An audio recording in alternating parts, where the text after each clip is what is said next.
எல்லாருக்கும் சனி திசை, 7.5 சனி, அஷ்டமத்து சனின்னு சொல்லுவாங்க இல்லையா? அப்போ வந்து ஒரு ஆட்டு வச்சிரும், ரொம்ப கஷ்டத்தை கொடுப்பார் சனி பகவான் சொல்றோம். ஆனா அந்த கஷ்டத்துல இருந்து அந்த சனி தோஷம் நம்மளுக்கு மட்டுப்படுத்துறதுக்கு, அதோட வீரியம் தெரியாம இருக்கிறதுக்கு, அந்த கஷ்டத்துல இருந்து வெளியே வர்றதுக்கு, ஆனா சனி தோஷம் நடக்கும், அந்த எஃபெக்ட் கம்மி பண்றதுக்கு ஒரு ஈஸியான வழி, ஒரு சிம்பிளான வழி. நம்ம பூஜை பண்றது ஸ்லோகம் சொல்றோம், அது வேற.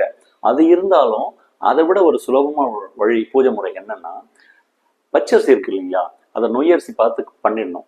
அதாவது ரவை மாதிரி பண்ணிட்டு ஒவ்வொரு சனிக்கிழமை மாலையிலையும் அரச மர விநாயகர் இருக்கிற கோயில், அரச மரத்தடி விநாயகர் கோயிலில் போயிட்டு அந்த மரத்தை சுற்றி நம்ம அந்த நொய்யரிசி போட்டுட்டு பிரார்த்தனை பண்ணோம்னா, அந்த நொய்யரிசி ஒன்னொன்னையும் அந்த ஒவ்வொரு எறும்பை சாப்பிடும்போது நம்மளுக்கு நடக்கிற சனி தோஷத்தோட பாவங்கள், அந்த கஷ்டங்கள் ஒன்றொன்னா கொஞ்சம் கொஞ்சமாக குறைய ஆரம்பிக்கும்.